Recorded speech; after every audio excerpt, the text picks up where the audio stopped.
Sure. Damn. A little bit. Try.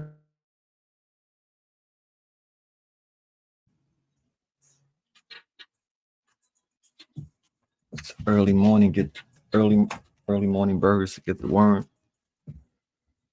Yeah, man. Let's see where we at. Hit the live cam real quick. Let's hit the live cam real quick to see what's going on, y'all.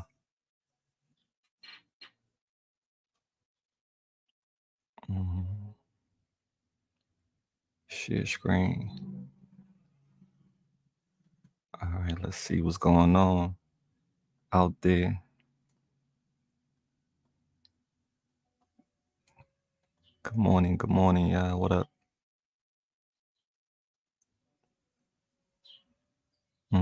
Yeah, let's see. Oh, look, I gotta share this with y'all. Let's say a hard takedown. Let me blow it up. A hard takedown. Let's take that from the top. They took somebody down, y'all.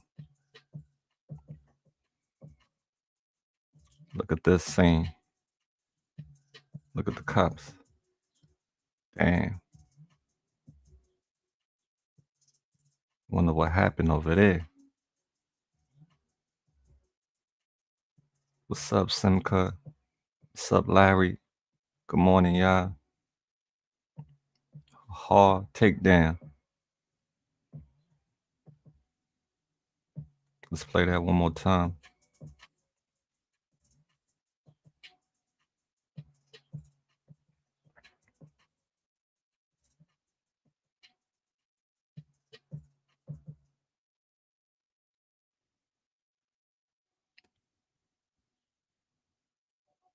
Some undercover cop. See the guy with the jeans? The people in the jeans? These are undercover cops.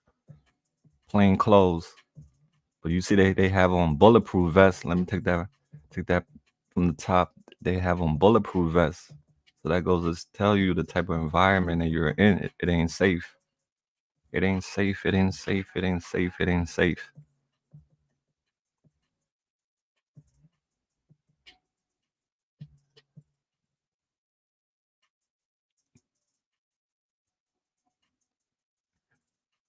I gotta take it back one more time, y'all, because it was a guy that was standing to the side, and it looked on his face when he saw those cops coming. He didn't know what was coming at him.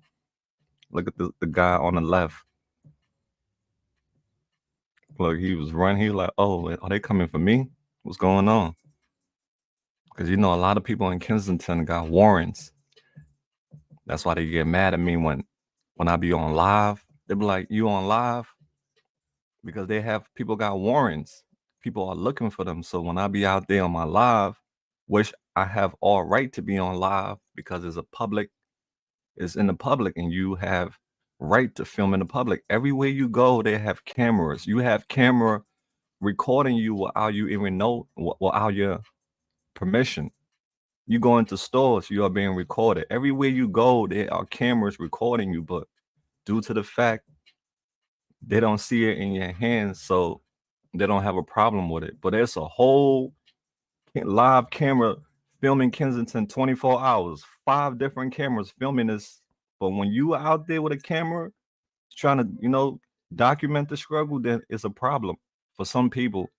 But they don't have a problem with being recorded 24 hours live.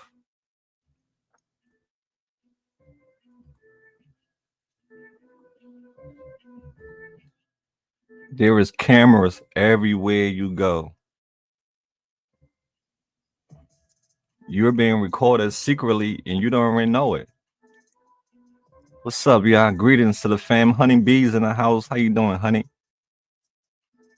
Yeah, right. You saw that drug bust? Right. But yeah, fam, I lost my cool in Kensington yesterday, and some people saw it. But they have people who will put good people in positions to be cold-hearted, and then they play the victim. Yeah, you have people who put good-hearted people in position to be cold-hearted, then they want to play the victim. I was doing my normal recording, documenting the struggle. I'm documenting the struggle live. I have all right to film in public. It's our right. So I was documenting. If you didn't see my live yesterday, it's on my members only channel, member only section, because everything is not for the public. Yeah, but so I was documenting my usual daily activities when I go to Kensington, and I came across a scene where these two females was posting in front of a building that somebody owned. And the guy that owns this building, this was the second time I saw him flip out. The first time I was there with two other people, we was doing an interview, and he pulled up in his car and he was flipping out at the guy I was doing an interview with. What are you doing? He started, in an aggressive tone. So the guy said, "Oh, we doing an interview, man. We were doing a video." So I had to go up to the car and talk to the guy like, "Hey, man, I'm just, doing a documentary. We ain't doing no drugs on your, in front of your spot." And me and the guy talk. He even give me his phone number because he does videos too. He was like, "Oh, I do the videos. Let's link up." He said, "I have a whole studio, everything." So I'm like, "Oh, that's cool, bro. But yeah, we ain't doing no causing no trouble." But yeah, that location. I passed by that location yesterday, and there was two females in that area, and the same guy pull up right as I was on my live walking. He pulled up and he was cursing at them because people do drugs in front of his building. Is needles, crack jars, dope bags, everything on the steps of his property. So I don't. He has all right to to be mad, but he was mad yesterday, and he got out. One of the ladies said something to him, and that pissed him off, and he got out the car, and I was like, "Uh-oh, should I keep on? Should I show this, because he might see me videoing and he might have a problem, because you're in the you're in the Badlands. It's not lolly jolly world that you walking around in, and you can just be filming. You're in the underworld." So the guy was really mad, and he kicked the lady clothes and everything. I was like, damn, I felt bad when he did that. But she was going off out of her mouth talking reckless. And I see females in Kensington, they would just talk reckless, and they'll be loud, screaming with it. They'll amplify their rudeness to the maximum. And some guys, they ain't trying to hear that. If you're gonna be talking reckless, you better you damn well better be able to back it up. So she was talking reckless to him. I was like, damn. Then he kicked the clothes, and I felt bad when he kicked the clothes in the streets, but she kept on going off, with her mouth. So even her friend, now we're gonna get to the friend that was with her. Her friend left her, and I was walking, I was like, damn, what was going on down there? She was like, I don't know, but she running off her mouth and stuff. I ain't got nothing to do with that. That's on her. I was like, oh, I'm on my live, I'm doing my thing. I'm in the public space, and I kept on walking, and she was talking to me. So we came to a point where she was saying that, oh, she's not on drugs, but she's homeless and all this stuff. And I was starting to feel, I was starting to feel bad for her. But I'm on my live, and you walking, I'm going in my way, you going in the same direction as me. And then she was like, "Oh, you recording? You on live?" She's like, "You recording?" I'm like, "I'm on live." Then she like went into a whole complete different person. She flipped out on me, and she would not stop. I walked across the street, and she would not stop, and she was loud with it. He's recording, everybody. He's recording, making a huge scene. But I don't know what got over me. I got tired of it, and I went towards her with the camera. And I was like, go ahead, show yourself, show the world how, you know, of a person you are. In my head, show the world your rudeness. This is your moment. Let it out. You're being recorded. You don't even know it, but due to the fact I told you the truth and told you I'm on a live, and you want to flip out on me. But every block you pass is cameras out there recording you. So she flipped out on me, and I got I kind of lost my cool too, because she was just making a scene, and she would not stop. Just she was loud with it. Oh, he's recording.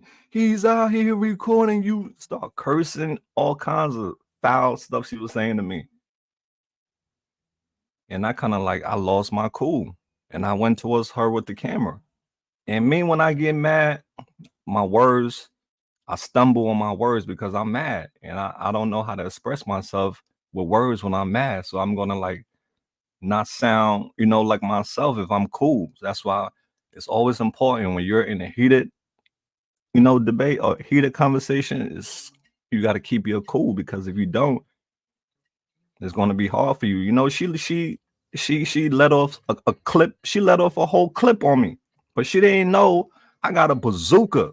I just didn't hit her with my bazooka. Yeah, she thought she was doing something to me by saying all those things. I could have said some horrible things to her. I could have let off a whole bazooka on her, but I kept my, I was like, you know what? You just let your blessing go by. I was your blessing, but you just messed that up. And I could see why you're out here, because of that attitude you have. Who the hell want to deal with that attitude, with that aggressiveness? That's why I says some people in Kensington, they are dealing with their own karma. I know I want to save the world, want to save everybody, but some people are dealing with their own karma, their own evilness. They're dealing with it. You reap what you sow. Some people are reaping what they sow.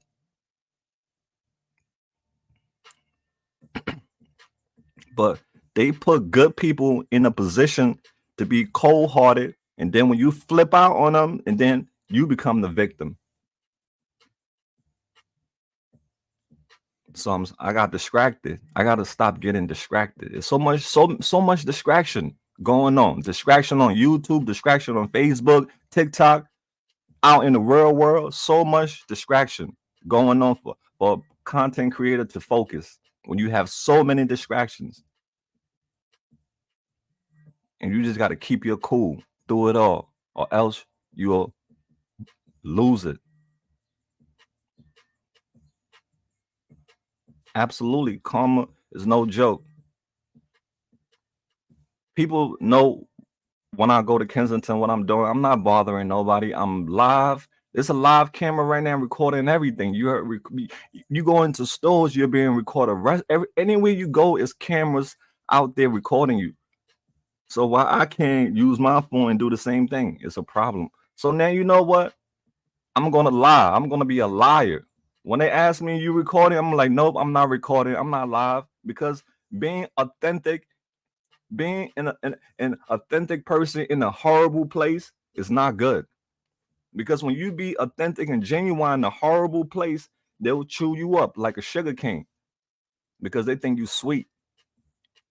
I've been doing this for 5 years plus. I have been through situation like this, and I have been honest to tell them, oh, I'm live, and it has been nothing but trouble when I say I'm live. So now I'm gonna lie. When they ask me, what you doing? I'm like, I'm talking to my family like I've been doing. But some people don't deserve honesty, because they're not even honest to themselves. So I got distracted yesterday, and I kind of feel like people who was in the chat didn't have my back. Like I need more moderators. I need more moderators who are gonna be, you know, who are gonna be tough with bullies that come into these chat rooms and try to like bring their virus in here to affect people. Because when you bring a virus into a into a place like this, it distract people. I got distracted because there was some viruses in the chat yesterday, and I felt like the moderators. I feel like some of my moderators are too nice. They let people just slide on ice and say things and give these people chances. No, the first sign somebody come in here and say something negative, they gotta go. Block them ASAP. Don't be nice to them. Don't give them second chances. No. If they come in here, people were attacking me yesterday online. I don't come online to get attacked. I come online to give y'all, to take y'all with me and to show y'all Kensington. You don't see too many people walking around Kensington doing live videos. I do that. It's dangerous.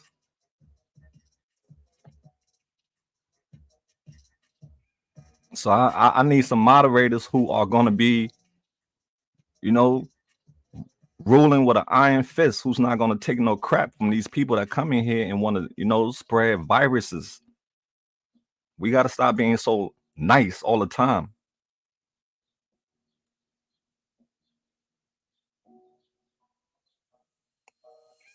I've been doing this for 5+ years, D. I'm always careful out there. But it's gonna be people who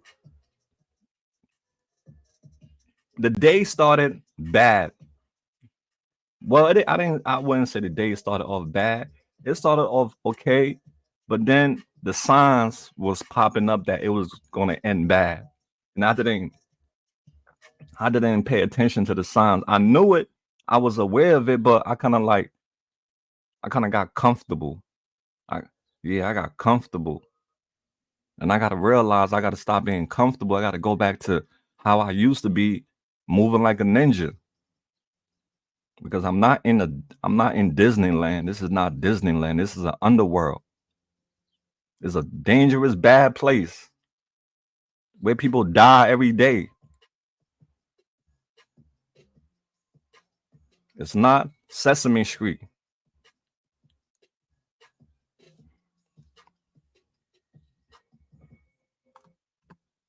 But even though through all that and all the stuff that I'm going through in my own personal life, even though I need help, but I still help people.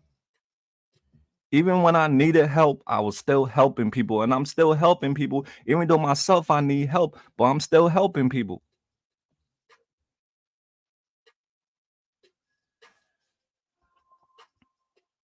I don't have to do this.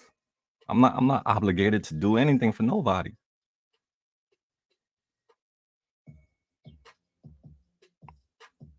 But even when I needed help, even when I need help, like right now, I'm still helping people.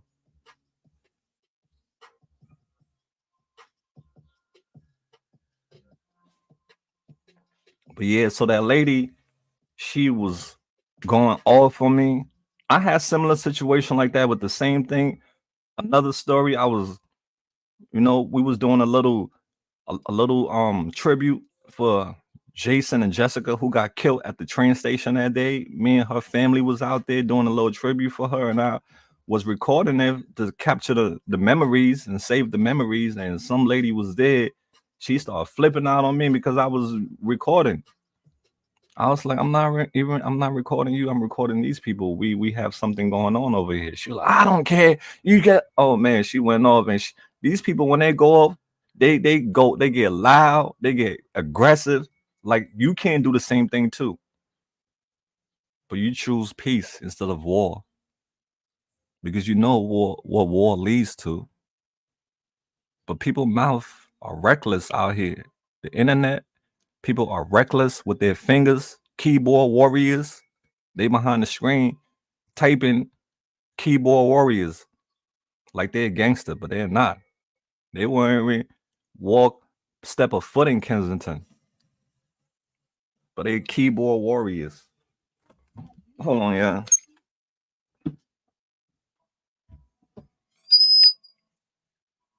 But yeah, social media give a lot of people the perception, because some people give them access to their life, but they only show you what they want to show you. You think you know people just from what you see online. You don't know people. They choose to show you what they want to share with you. There are millions of layers behind a person.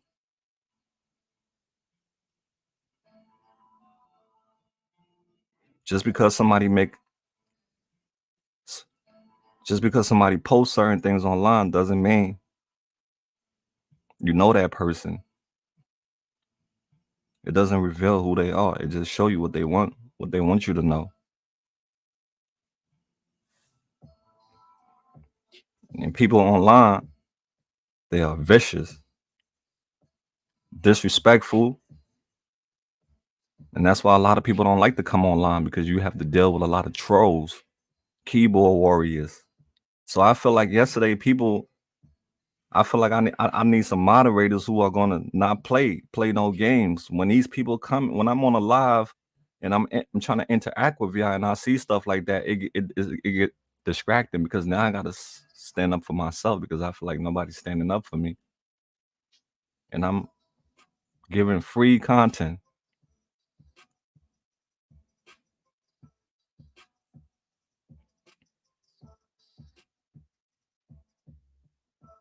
Thank you. And I don't want no pat on the back. I don't want no credit. Somebody posted on my stuff yesterday. Oh, you want a pat on the back, you want all the glory and all. I'm like, dude, like what the hell is wrong? I'm like, you better go to sleep before I block you because right now I think your stomach is full and you don't got nothing else to do. So you better go to sleep before I block you. Yeah, people behind the screen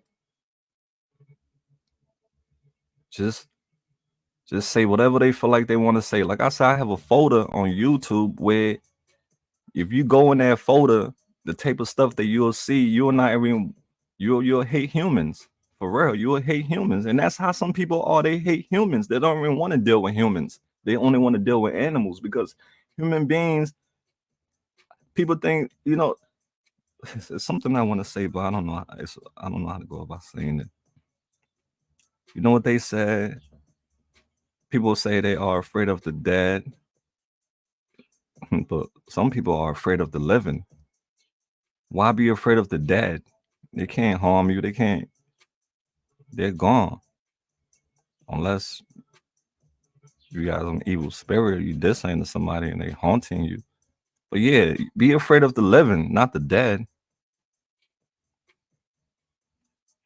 So listen, fam, if you want to be, I'm looking for moderators who are not going to play no games at all. The first virus that enter got to get wiped out. No ifs, ands, or buts. No, oh, please don't say that. If you say that again, you're gonna no timeout. I'm not timing out nobody. Get rid, kick them, block them. Don't put them on a timeout, anything.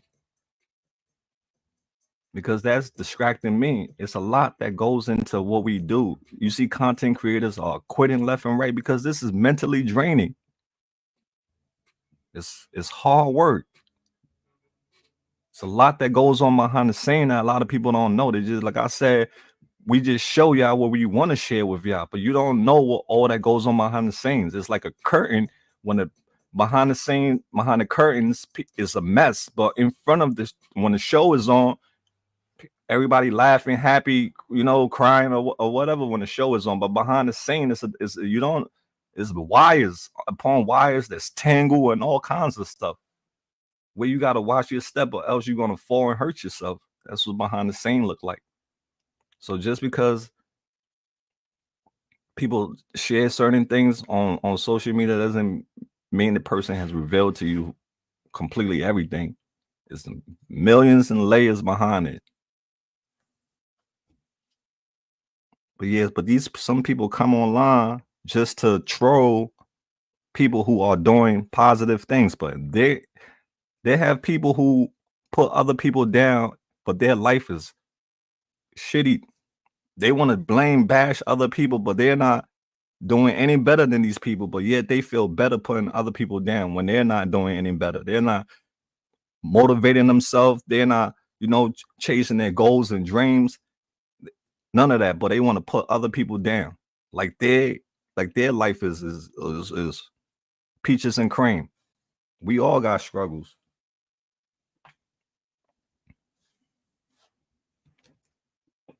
Hold on, y'all. Let me put my music back on.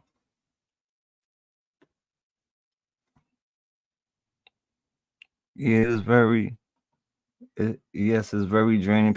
Yeah, it is. It's very draining. You have so much to deal with on the addiction side, not just doing videos, but you have to deal with family. You have to deal with people constantly depending on you, and it's like you have so much, and sometimes you just one person.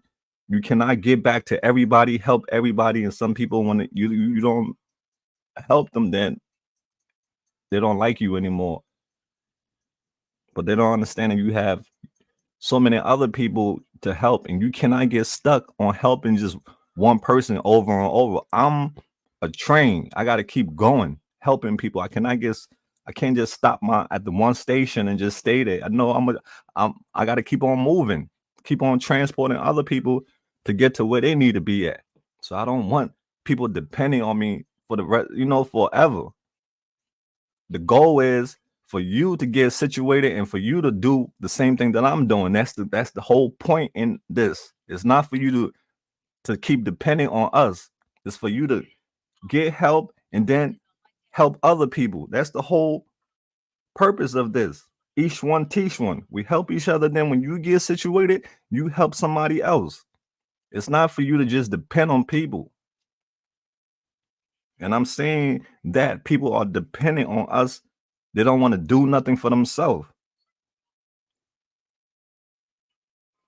And that's not what I want this community to be about.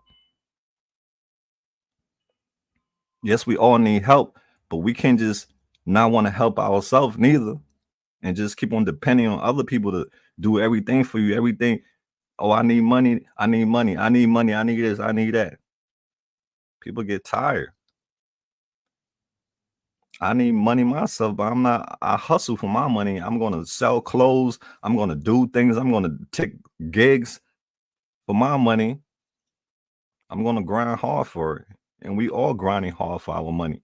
So it's only fair. You got to do the same thing too. It's not fair to just keep depending on people all the time.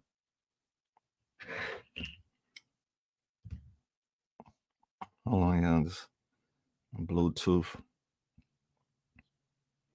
Let me see. This was brought up on another channel I watched. I'm totally censorship, but people acting foolish takes away from the message. Yeah, and it distract me also. It distract the person that's trying to give the message or trying to show people things who are interested in it. I got distracted yesterday because I have all these people coming in the chat saying all kinds of horrible things. Oh, you just want attention. You just looking for views. If I want attention and views, I know where to go get it from. I know where exactly attention and views come from. It comes from drama. It comes from people showing things that other people. Hold on, yeah, the views comes from drama. So I know if I want to get views, what I have to do, create stuff that deals with drama, stuff that deals with people fighting, people cursing each other out, people, chaos. That's what gets all the views and drama. So I know how to get that. I'm showing things for educational purposes. So these people that come in the chat saying stuff like that, y'all got to get rid of them. So I'm looking for moderators. If you want to be a moderator, this is I have some moderators, but people always leave me. People always leave me, and that's why I'm December 1st. I will always consider myself a loner because people always leave me. I always get abandoned. When I me and somebody go together in a partnership to do something, in the end, I always end up losing because I feel like I want to take people with me. I want to take people with me, and I can't take every people with me all the time. Sometimes things are just meant for just me. It's not meant for me and this person. It's just meant for me. But my thing is I always want to take other people with me.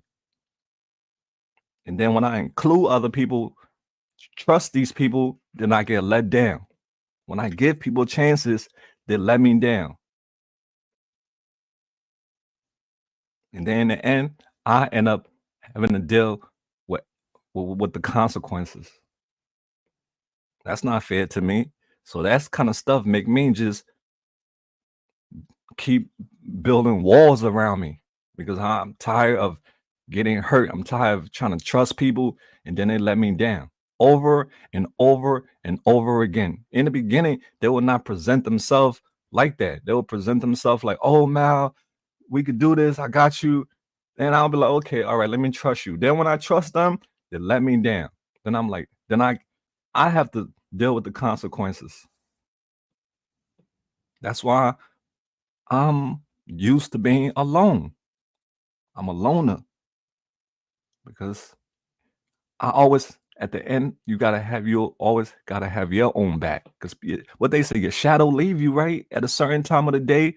Your shadow leaves you, and all you have is yourself.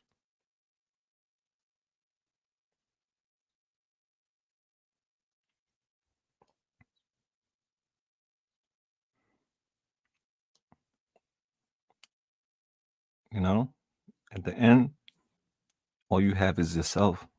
Your shadow gonna leave you also. So just remember in life that people are gonna leave you. Some awesome moderators, but where they at now? Some of these people, they acted like they was my friend, but at the same time, they was in rooms where other people was bashing me, talking bad about me, and they didn't stand up for me. So I looked at them as an enemy also. Because if you say you my friend and you message me personally, got my address and all these things, and you're in a room with people talking about me, bashing me, hating on me, and then you're in there supporting these people, of course I'm gonna look at you as an enemy also too. If you just my supporter, I don't care. You can be in the room, people talking crap about me. If you're a supporter, thank you so much. Where the white woman at? Where the yo, that's a funny name. Yeah, but yeah, that got me. Now I got distracted after reading that. Canada in the house. Thank you from love from Thailand. Appreciate you. Yeah, well, let me get back to my music. Yeah. Yeah, but that's how it is, fam. I'm looking for moderators. So if you want to be a moderator, let me know. Thanks to the moderators that I do have, trust me, I'm not coming at y'all because you're not in the chat all the time. You have your life you have to live. So I don't expect you to be available when I go live. You have your own life, and I will never get mad at you for that. When your time that you do come up when I'm live, I appreciate you. But yeah, I'm looking for moderators who are gonna not play no games. They're gonna stomp. They're gonna stomp the haters. I'll do it, Mal. Oh, oh yeah, okay. Yeah, Lady Katie. I trust Lady Katie. She's been riding with the fam for a long time. We still out here with you, Mal, from Michigan. Oh yeah, shout out to Michigan in the building. Hey, I appreciate all you people who got my back. But I'm just talking about the people who act like they got my back, but they really don't got my back. And that's what I'm having problem with because I open myself to people easily. Like I said, I have met 4 people offline, and it wasn't a good experience. People try to set me up when I met them offline, but when we talk online, I trusted these people. It was, I felt like, okay, all right, let me let my guards down, let them in. But when I let them in, it was nothing but drama. It's like, what the heck? But when I let them, all right, let me add Lady Katie as a moderator. Oh, let me see. Add as a moderator. Okay, Lady Katie, you are official managing moderator. What that means is you can you can block words, you can change the chat modes in live. You also have the ability of the standard moderator. The standard moderator can review and remove chat messages and hide or put users in timeout. So, Lady Katie, you have the managing moderator role. The standard moderator can only put people in timeout and remove toxic messages, but you can put them in the slammer and give them 5 years, 10 years, or you could give them life in the slammer. Then they gotta reincarnate themselves and come back with a whole new channel. And if they do the same thing again, we'll give them life again until they learn their lessons. Right? We gotta teach people lessons. If you let people keep playing with you, they will never stop playing with you. It'll turn into an ice skating rink. Thank you, Chris from Georgia. Appreciate the love. May you be blessed with many, many more. Thanks to our my other, donator with a white woman there. Appreciate you all for the love. Thank you. Yeah, but I just want people to have my back like how I will have their back. I'm a loyal friend. I'm all about loyalty. That's why it hurts me when people are not loyal to me because I'm loyal to them. And that's the result. I don't have many friends. A horror story I would tell you. I got some Kensington horror story, but I'll also tell you some horror stories about friends, people who I say was my friends, and I trusted these people. I even fought for these people. When somebody tried to attack these people, I even went to war, fight for these people. I even went to the hole for these people. That's how loyal I am as a friend. If I call you my friend, I got your back. If somebody mess with you, they mess with me. But you're gonna have some friends that gonna teach you a lesson how not to trust everybody or take everybody as a friend. You're gonna meet some friends in your life that's gonna teach you a lesson on how not to trust friends, on how to look out for red flags in people who you call friends. I had this one friend. We met. How did we meet? Okay, we met through because the girl that I was going out with was friends with his girl. So that's how come I met him through my girl. So, oh, that's Khalil. Is that Khalil? Hold on. The guy that's looking on the ground looks like somebody I know. Like I said, when you see people looking on the ground, they're looking for cigarettes, they're looking for money, and they're looking for crack jars. People drop stuff on the floor all day in Kensington. Money, all kinds of stuff get dropped on the floor. All right, so let's get back to the story. Oh man, I just dropped my speaker. Yeah, I'm the dropper, Mister Dropper. Drop things often. That's why organizing is important because when you have things cluttered, you're gonna drop stuff. I try my best to organize these days. But yeah, let's get back to the story. Right? This guy, this guy and my girl, okay, this guy, girlfriend, and my girlfriend was friends. That's how come I met him. They lived in New Jersey and we lived in Harlem, New York. So him and his girl and my girl, his girl and my girl would, spend time together. And that's how come me and him became friends. And I thought this guy was my boy because he act like he was my friend. He would call me, he would come and hang out with me. We would go to parties. Oh, thank you, Miss Carol. May you be blessed a billion times, dear. So this guy, we would hang out, we would go to parties, all kinds of things together, right? We would spend the night at his house. I would sleep in the living room. My girl and his girl would sleep in the room together. Me and this guy, I took this guy like a brother, fam. Now this is me learning friendship now, opening to be a friend to somebody and how sometimes that's not a good thing. How sometimes it's not good to be sociable with everyone. So me and this guy became friends. He had a car. We would ride around his car. Me and him hang out, and his girl, my girl, hang out. we was cool. Everything was good for like a year. Even when he got locked up, I end up in the same jail where he was at. We both was locked up together. And some guys in there had beef with him. I think it was over the TV or telephone. It was a while back, My jail days was decades ago. But yeah, I think it was over the TV or the telephone. The TV and the telephone in jail. Those two things start fights all the time. People get killed over the TV. People get killed over telephone.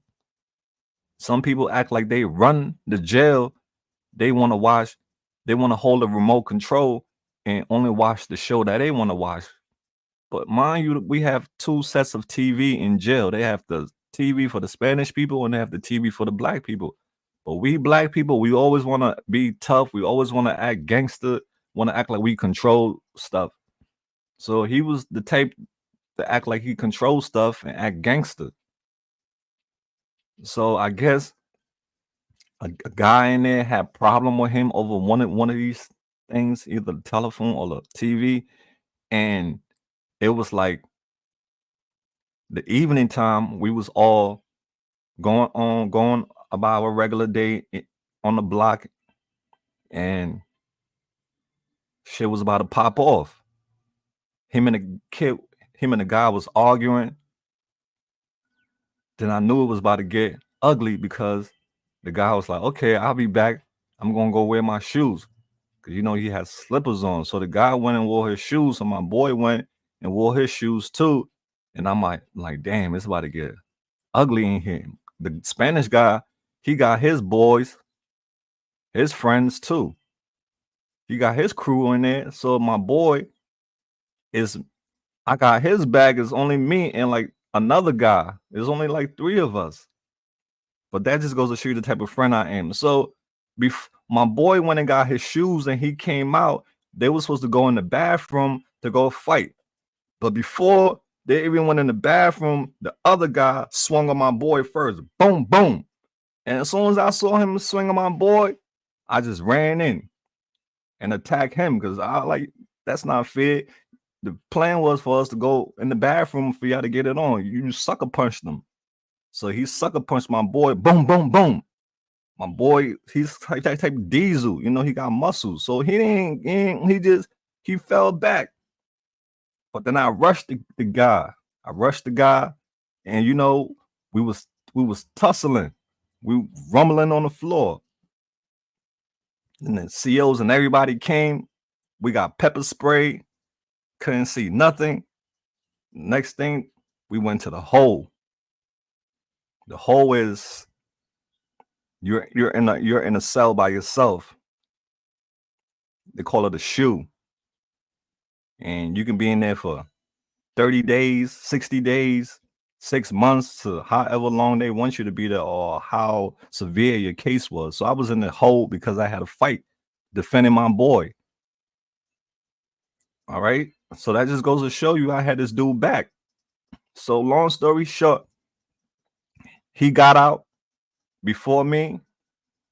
And he would write me letters, phone calls and stuff and let me know like he got my girl back. I'm like, yo, man, I'm not home, but look out for my girl. She got my son. That's what I'm telling my girl, just had my son. My little boy, he was baby. Mind you, my son used to come see me. She used to bring my son to the jail to see me, and I used to like see him through the glass, and that broke my heart because I couldn't touch him or anything. And I was in jail when he was born. So yeah, my boy came home, and I was like, listen, man, if my girl need anything, look out for her, man. And he was like, yeah, bro, I got you, man. You my boy. If your girl need anything, I got you. She and my girl, they cool. I was like, yeah. I trusted this guy like a brother. He would like look out for my girl when I wasn't there, do things for her, and all these other stuff. So I was like, all right. And she would never tell me anything like different, like he was trying to do anything crazy to her. She didn't tell me none of that. So I got out. I got out of jail, and now the relationship with me and him is like cool now because I was like, okay, this dude held me down. He ain't try to holler at my girl or anything, because some dudes while you locked up, they gonna try to get with your girl. They're gonna come to your house trying to play the daddy role and trying to take your play. They got some grimy guys like that will do that to you. Act like you're a brother, but they sleeping with your girl behind your back while you locked up. So I came home and I used to go to Jersey to hang out with him. We will go to parties. We'll have cookouts. I got close to his family. So we was all like a big family, right? So now comes the time, me and my girl getting married. She was like, listen, Mal, all my friends is getting married.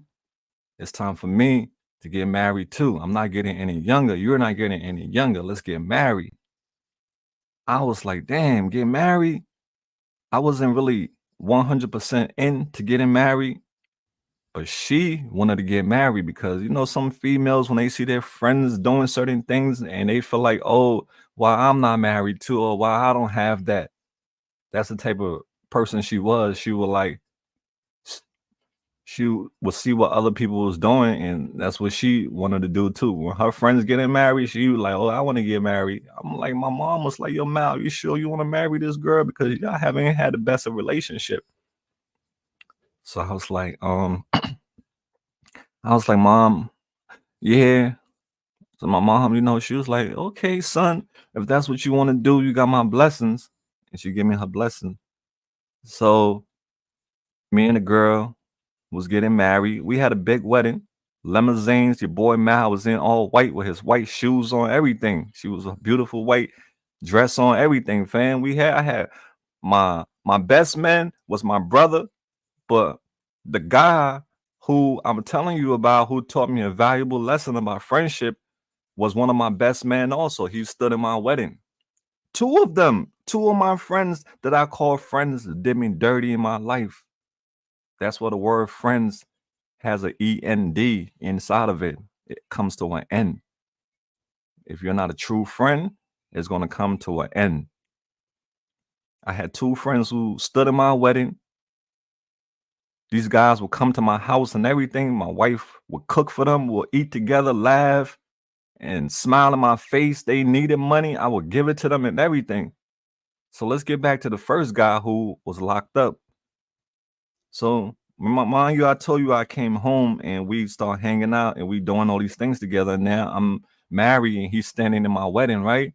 So after we get married, everything, wedding went down. We was back to living a normal life again. But I will work a lot.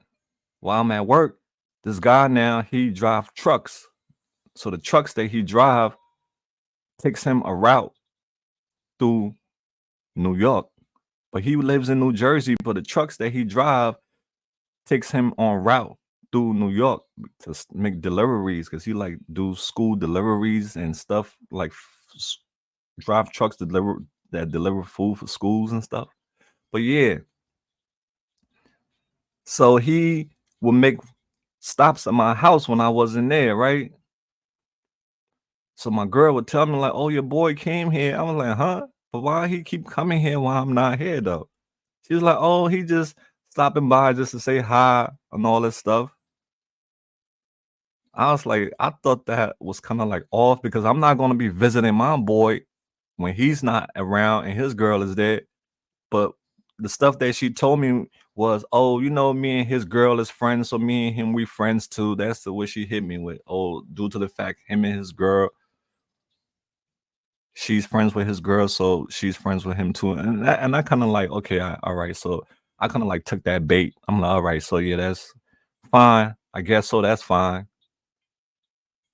But then it would be the same thing. Mom not there, he would come to the house. So long story short, me and my girl got into like other relationship wasn't working out because things was not working out between us, and eventually it came to an end. But she told me that she confessed to me. She was like, "Your boy that you had your back that used to come to the house all the time, he wanted me. He came here because he wanted me. He wanted to get with me." I was like, "So now you just telling me that after all these years, even as this dude stood in my wedding, all these things took this guy as my brother, and you telling me say that he's been doing this thing all that time and you ain't tell me?" That hurt me. I don't know if she did something with him. She didn't or she didn't do something with him, but she told me, she confessed to me. She's like, "Yeah, he wanted me, but I told him to say no because me and his girl, we are friends, and I wouldn't do that to his girl." So I'm like, "Damn." I hit him up. I'm like, "Yo, bruh, my girl just told me something, man. Even though she's not my girl anymore, but she just told me, man, why we was together, you was trying to get with her, bruh." He's like, "Oh, man, she lying to you, bro. I would never do that to you," and all this stuff. I'm like, "Bro, why would she lie though? Why would she lie about something like that?" I don't think she would lie about that, ladies. Will you lie about something like that? I don't think she lied about it. Whether she did something with him or didn't do something with him, I don't know, but she told me that that was his whole MO, his whole motive was to get with her the whole time he was being my friend was to get closer to her. And that broke my heart because I was like, "You serious? Cleveland, you been there?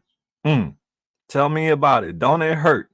People who you trust, people who you thought was your sister, your brother, your friend would do that to you." I could have figured out. Sometimes you give people the benefit of the doubt, brother. Sometimes you don't want to believe certain things, even though the signs is in your face. You just don't want to believe it because you don't. I don't know. I didn't want to believe it. But when she told me, I was like, "Damn." But when I hit him up, he denied it. He lied about it. And I told his girl. I was like, yo, because since you and my girl are friends, me and your girl gonna be friends too. I told his girl, I'm like, "Yo, you know your man, that's what she said he been trying to do." And of course, she had her man back. "Oh, he wouldn't do that. No, what are you talking about? She's making it up." I was like, "Okay." But since then, me and him was done.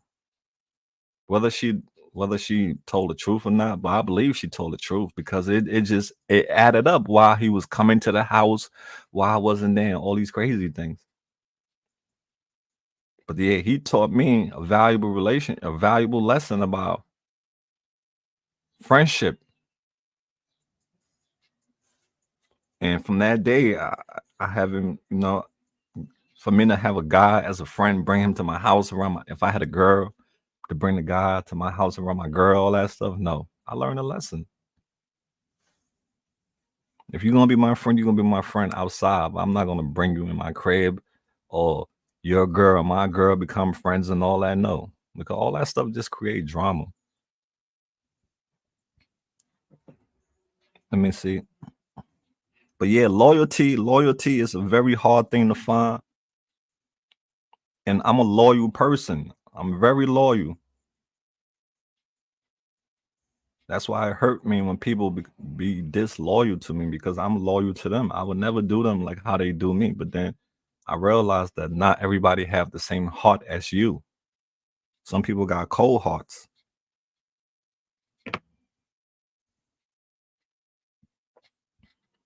Yeah, but let's get into some Kensington horror stories. Let's do a little throwback real quick. There are so many horror stories that I have heard of in Kensington. Where is it? 1 second, yeah. I had to pull up. I guess I gotta find it. Okay.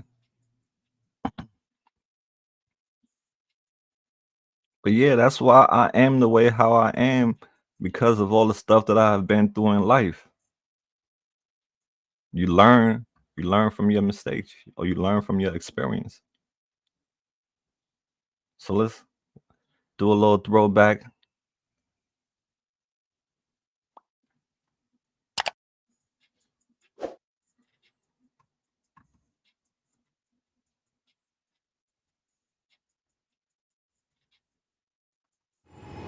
I would have to say I was kidnapped for 2 weeks by these Mexicans that just they didn't care which hole, they didn't care.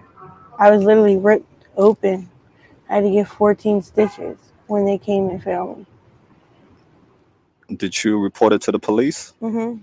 And what The happened? feds is who kicked in the door. I don't know how or who. I just knew God was there. He had to be. I've had a guy leave me $500,000 when he died. What happened to the money? Drugs. It was going in 12 months. First that you have to take, because once you're inside that car, you know, you're in their territory. They just lock that car up. You know, it's no, unless you're like that strong enough to break a window. And by that time, he's already punching you in your face, you know, he's already doing something. Or he done got a needle stuck in your neck or something, you know what I mean? So, did you report this to the police when that happened? No. Why not? Because it's something that you're going to redo again. Over and over and over.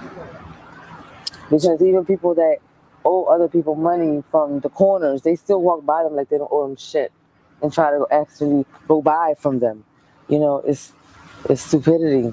But it's what we do. When we're in that high, that, you know, that I want more and I can't get it, so what I'm going to do for it. You understand what I'm saying? Gotcha. Real shit. So, and it comes way back to Mother Millennium. Oh, I said it right. It comes way back to her. Who's that lady we threw rocks at? Want to know how to create awesome videos? Check out motionarray.com. You can do it too. Title. The worst thing was have a menage a trois. Man, but I made it happen. It was actually like 7 men. 7 men. Jesse, God rest your soul in peace. You know, him and 6 of his friends. They each came. Before they came, they took care of me first. Then I took care of each of them. So, and I was the only woman. Due to the fact you're in such a high risk activity, do you protect yourself? I sure do. Have you been tested for any STDs? I sure have. I got, most of them. What are some STDs you have contracted? I have gotten gonorrhea. I've gotten, trichomoniasis. I've gotten Hep A, Hep B. So are you going to protect? Chlamydia as well. That's horrible, right? Very much. So are you now practicing safe sex due to the fact you have experienced those STDs? Yeah, I have, because due to my HIV positive. So sorry to hear that. I have to protect myself at all times. So do you tell your dates that you are positive? I sure do. Oh, that's awesome. I have regulars. I said, enter at your own risk. Gotcha. It's something that I gotta live by. Right. At least you're keeping it 100. I respect that. Do you think prostitution should be legalized? By all means, we need to be taxed. For real. Well, at this point, at the way I'm feeling, I don't even care, because by the end of the day, your opinion means nothing to me. My opinion don't mean shit to you. There's only one judgment. That's all. A few years into using heroin, I go to now. I'm dating someone now who's dealing and selling and using, and I'm using, and it's just a toxic relationship. And I go to pick up some drugs because we're going away for the weekend, and I wind up going by myself because, I know it all. And I wind up getting tied down and raped and assaulted by these 3 men and this one girl. And I go up to Bristol to pick up these drugs, and I find myself, one minute I'm in the house giving money, getting drugs in my hand, and the next I'm naked, tied down to a bed, with tape around my face, getting raped by 3 different men, and also a girl that they're, making do things to me. It was, at this point, I was getting, they were feeding me drugs, so I was in and out of consciousness. I don't remember too much. But it was definitely a eye-opening experience, not one to make me stop. But I definitely was a little bit more aware. I stopped prostituting a long time ago. Oh, that's good. Yeah, when I had viciously got raped. So that one is no longer with me. That partner. That hurt, right? Is Yeah. that Ken, you want to open up to give us a backstory on? Yeah, it wasn't really too good. Tell them to look in the Kensington Blues book. The story's in there. The what? The Kensington Blues book. I'm in there. Kensington Blues book. Yeah, you'll see that story in there. Okay, the Kensington Blues book. We definitely gonna look into that. 2009, there was a serial rapist out here. The guy fractured my face. I was pregnant. Wow. I was 5 months pregnant, and I had just gotten out. I just got stabilized on a clinic, so I wasn't even high. Like, I wasn't getting high. I needed money to get somewhere to stay in for the night. And, guy presented himself and made it like, he was a date. And then, he was a serial rapist. So, he robbed me, and then he fractured my face. And thank God, nothing happened to my baby. But yeah, that was terrible. Like, I still have, I lost my peripheral vision. I have a fracture here. My eye, like, it's a wonder I can see out of it at all. My pupil was like a cat slit. Wow. After he hit me. And, luckily though, I did, the police held me there, which, adds insult to injury. So they told me if I didn't make a statement that they would arrest me for obstruction of justice. I just wanted to make sure the baby was okay. And she was. She's going to be 12 next month. So she's okay. Thank God. And I, by grace of God, I really say that she is the reason that I made it through that, because he raped 7 women and they are all in emergency brain damage, coma. Damn. I'm the only one that survived, like, with mind intact. Wow. What happened to him? They caught him, and he was convicted, but he only got 12 years. And I think he should have got a lot more than that. But because I was the only one that came forward. I will say that as much as I hate the cops, the SVU, they're really dedicated, because he sent me letters. I got locked up. He sent me letters threatening me not to testify. He knew where my family lived. Like, I was scared to death. But so he got extra convictions for that, because. Okay. I don't know how he found out where I was, but he was sending me letters, so, but wow. He should still be in jail. Okay, what has been your worst dating experience? I was raped at gunpoint by some random guy. He had parked between 2 cars so tight that I couldn't get out. And it was only supposed to be oral services. And when I told him that I was tired, this was taking like way too long, he pulled a gun out and pulled my pants down. He would get mad at me for crying and shaking, and he smelled of some sort of chemical, and he got up in my ear and he's like, "What do you have to live for? Why are you out here?" And it was just like the scariest moment of my life, because I have a son, and that's what I told him, what I have to live for. And how do you get away? Well, afterwards, he wasn't sure if he should drop me off or keep me with him, and I told him I thought that he had picked me up for a role play scenario. And I'm like, I don't know why you're scared to drop me off. We wanted this role play, and I did it.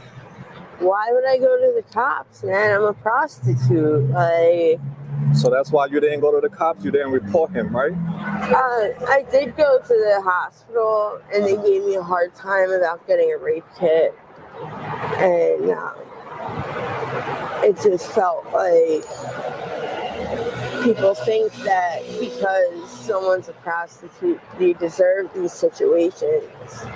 But really, like, the people out here, this is just a snapshot of either the lowest point in our life, the darkest point, or close to that, you know? Because some people's bottom is 6 feet under, and some is, you know, missing an appointment or losing a job. Some are higher and some are lower than others. Right. And when you walk through Kensington, you see a lot of people that are broken and hurting for reasons that we can't always communicate. And that frustration gets turned inside, and we end up using, because we don't want to die, we don't want to live, but by getting high, we can physically be here, while emotionally, mentally, and spiritually not being here. Gotcha. There's a fight coming. How do you go about supporting your habit? I have friends, and I have some are not so friends that help me out, I guess. I unfortunately do dates sometimes, and I've been robbed, I've been raped, I've had guns pulled on me. It's horrible. I heard so many stories really like that. It's dangerous, right? Yep, it is. So tell us, which one has been one of your worst dating experiences? Give us a backstory. Oh God. I'm sorry. Within I don't know. I've had so many. I've been held by knife point for 3.5 hours up Fairmont Park, and been forced to give a blowjob. And then when he was close to coming, he'd stop and then make me start all over again. And he told me he'd like jam it down my throat, tell me he was gonna, if I throw up or gagged, he was gonna slice me. I've been grabbed by my throat and raped, and told if I made a noise, they're gonna snap my neck. I was finished doing the date, and I went to, get my stuff and turn around and open the door real quick, and then I heard a gunshot. And turn around, he like, put my money back, leave your bag in the car, show me your breasts before you get out, and if you make any sudden move, I'll blow your head back off. Wow.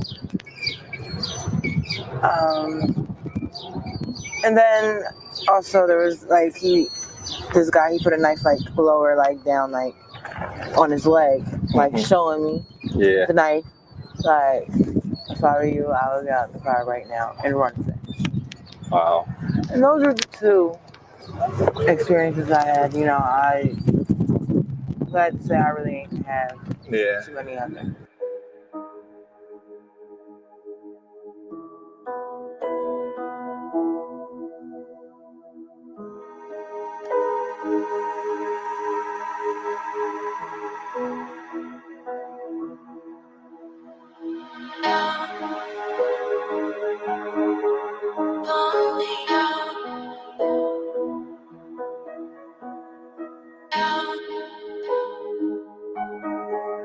Only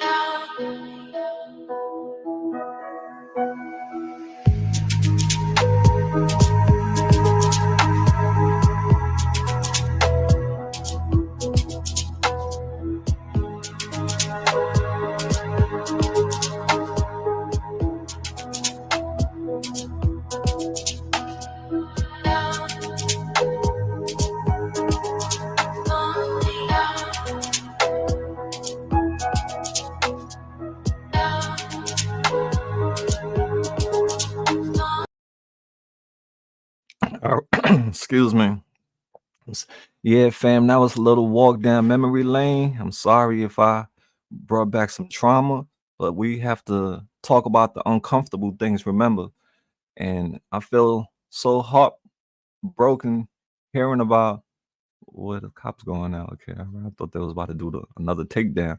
Yeah, but yeah, that's heartbreaking hearing the stories from our sisters, how men have came to Kensington and have totally just violated them due to the fact they think these people don't have anyone who care about them or that's going to speak up for them. And that's why we are here to let them know, no, you cannot do this to these women. They are somebody daughters, somebody mothers, so we have to keep doing these things and having these people share their stories so that way these guys, they can know that somebody got their back, somebody care about them, that it's not okay for them to do that, and that they will be called out on it. Because if we keep our mouths shut, if we don't ask these women these questions, a lot of people are not going to know what's happening. But it happens more than often, more than you think. And there are so many women who are missing to this day, have been human trafficked. I have received pictures from loved ones who haven't heard from their loved ones for 4 years, 5 years. They don't know what happened to them. So why shouldn't we document this? Why shouldn't we put it to the front instead of pushing it to the back? This is very important. This is a epidemic. These are human beings. These are lives.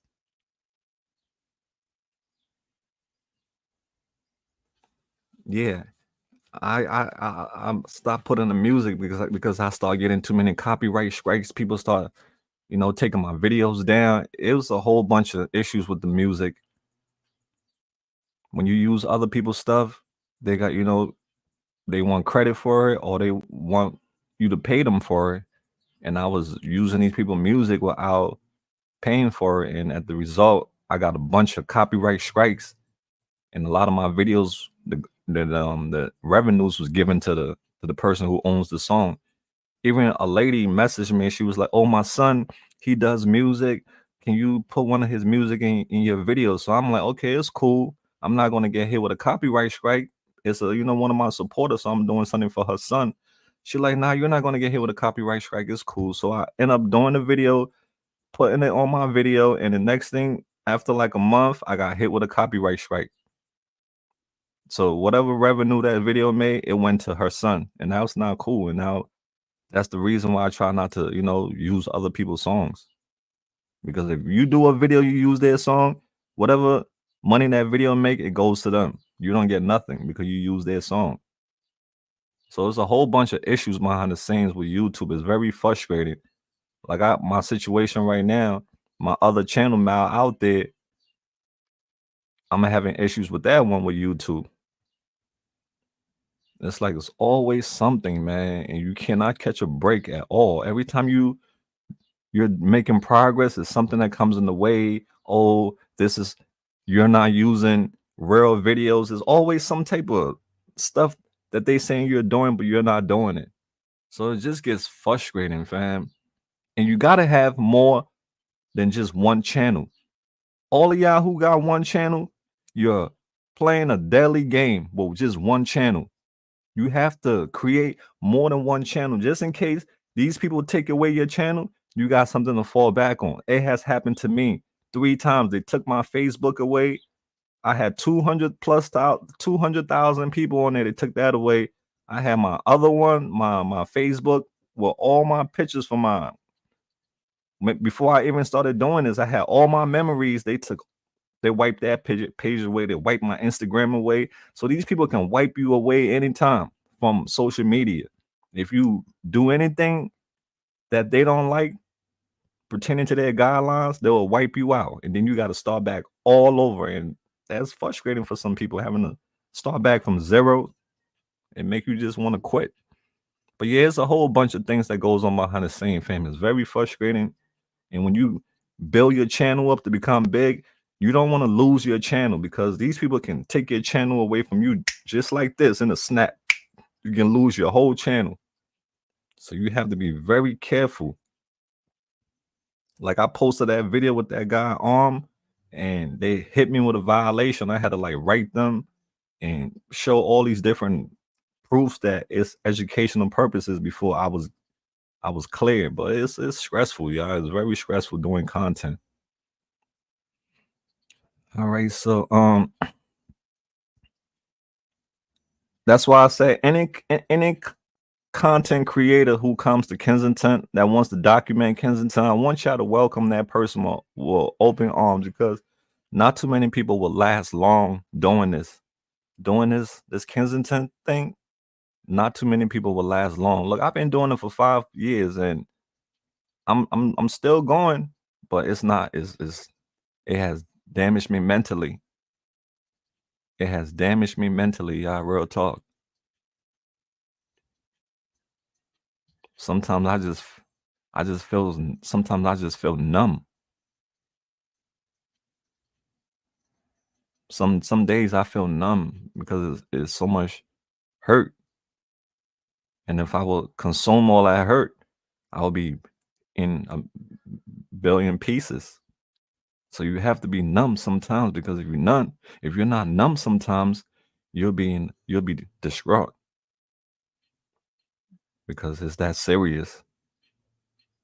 You heard the stories just now, the horror stories, you heard it. That thing sent chills down my body while listening to it. I just had chills the whole time. It was nothing but chills hearing what these women have to go through just because they have an addiction to feed. And that addiction doesn't care. He wants you to feed it. He don't care how you get that money. You got to break that piggy bank. You got to go in that store and shoplift. He don't care. That demon just want to be fed. It's like Little Shop of Horror. Feed me, see more. That's how it is. Yeah, feed me. Y'all know that movie Little Shop of Horror? That plant? He wanted blood. He wanted Seymour to keep on feeding him, and Seymour couldn't do it anymore. He had to go. So that's just how addiction is. It's feed me and see more.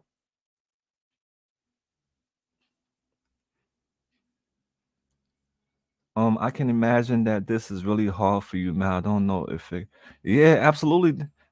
Dagmar is definitely, it's definitely takes a lot on a person mental, especially if you're an empath.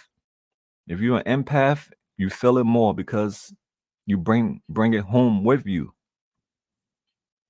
So that's why some days I take breaks. Sometimes I rest. Look at the boy from ATM from All Time Media. He said he's done because he's drained out from doing this. Even though he said he got shot at, I don't know what's the reason for him being shot at. But he said this is, his mental was declining. He was just in this for how many years? Like 1 to 2 years, and he quit already. So that goes to tell you, sometimes you got to make yourself numb in order to keep going. If not, you're going to quit because that's how deep this is. Thick skin and make you take time, even the personal counselors. Okay, that's a good advice. Yeah, that's the thing. I don't have thick skin. My skin is soft. That's the problem. I wish I had alligator skin like some people, but I don't have alligator skin. My skin is soft. I use Jergens lotion. It's soft. So I don't know about the tough skin stuff. That's why I feel things more than other people because it's that personal. My old Facebook got hacked. I had so many memories on it, and so many people will not accept my request. Oh, see, Brittany been through it. Yeah, you can relate, Brittany. Yep. The same situation with me. Had all my memories, all my kids' picture, because we stopped putting pictures in albums and stuff like that. Even when we have it on our phones, we'll delete it due to the fact we're trying to, make room. And all that stuff you put on Facebook, hoping that it keeps your memory forever, but that's not the case, fam. They wiped my whole Facebook, all my memories. Before y'all would have saw Mal doing his whole time before I even got into YouTube. Y'all would have saw my whole life was on Facebook. So when they did that to me, and that really broke me because I didn't have all my pictures was gone. All my memories gone, wiped out just like that. And there is no human you can even talk to because you're talking to a bunch of bots that is going to drive you nuts because you're not going to get the answer you're looking for. And that's the same thing with YouTube also too. You contact YouTube for an issue and you got to go through a process that's going to drive you crazy. There's no human. You can't pick up a phone and call and talk to a human, nothing. You got to go through an automated server, computer stuff, internet. You know how it goes, y'all. All right, so that's why it's good to have multiple places to have. If you're doing content, don't just have your egg in one basket. Have your eggs in 3 baskets. Open and have 3 because when one go, you got a backup. Take it from Mal. This a person who have experienced it, who it happened to. So I'm putting you on. Create another YouTube channel. If you just have one, create a backup. Because when they take that one account that you have, trust me, you're going to go into depression because you have everything on it. And for you to start back over, it's going to take a while. Mine was I had to make it that I'm an empath as well. It's definitely not easy being an empath.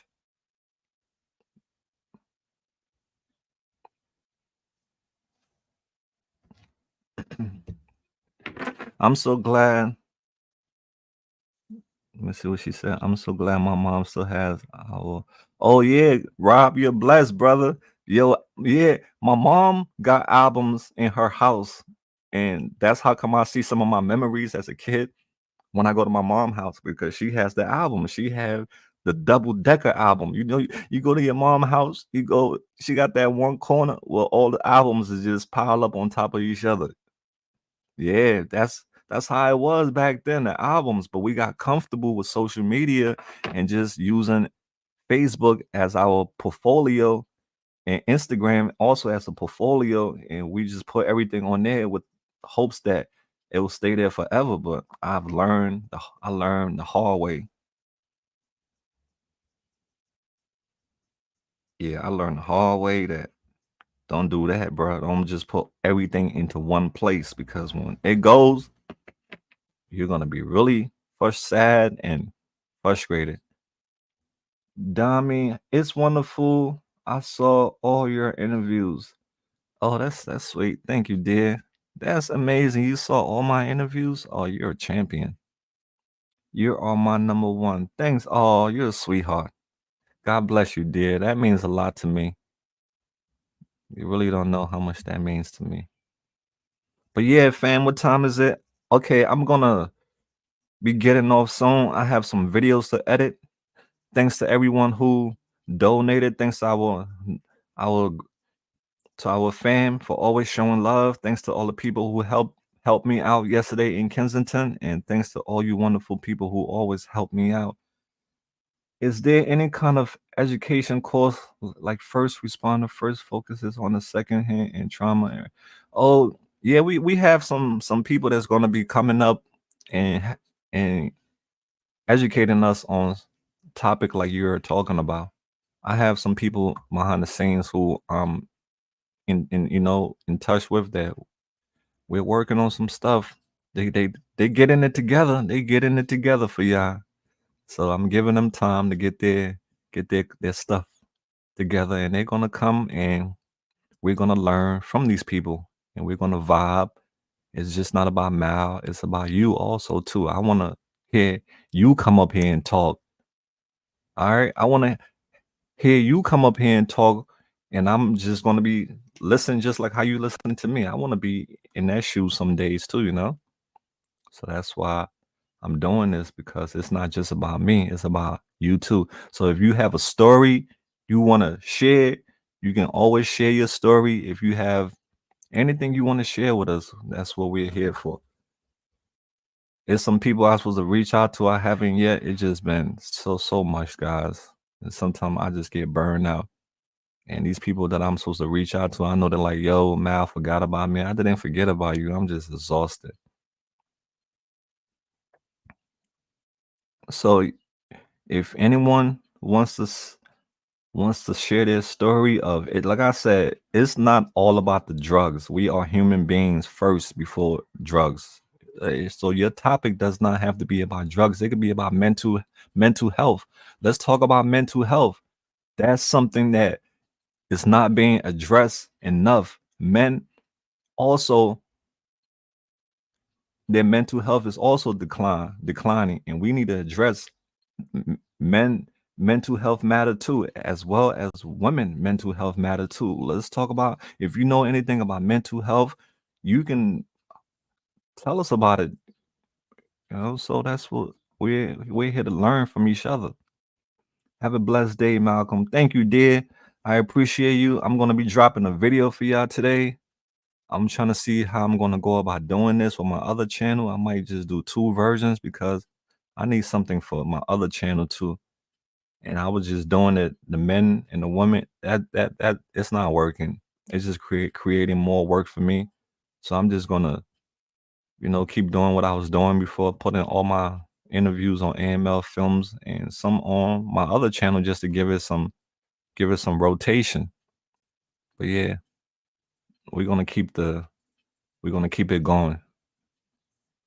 When we get tired, we're gonna take breaks. We're gonna rest, but we're not gonna quit. Why is this all going on? And our government sits back and laugh as they bring in replacement from the border. We pray for the future. We pray for the kids. So the main thing now we have to do as people is we have to educate. We have to spread awareness, and that's why these videos and interviews are so important. Because if it wasn't being seen, people would not know about it, and more people will fall victim to it, right? So that's why we have to keep showing it, and the more you show something, the more eventually it's going to catch people's attention. So that's what we are doing. That's why I say it's important to embrace anyone who cover these uncomfortable stories. It's important. People need these stories to hear it for research purposes also too. There are students who need to hear these stories so it can help them understand. Psychology. Yep. It's on my list. All right, fam. So I just want to share some emails before we shut it down. Some people reached out to me. One guy, he reached out to me. I guess he heard that what I posted about, if you do music, you can share your music with me. I don't know him. I just received this email, and it says that, hey everyone, I just dropped a music video for my new single, Heartbeat. This merges dark, trappy vibes and empowering lyrics.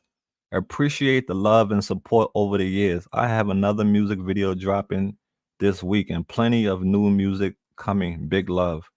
So I don't know him, but I received this email. So he must have heard me, talked about it, or somebody probably mentioned it to him.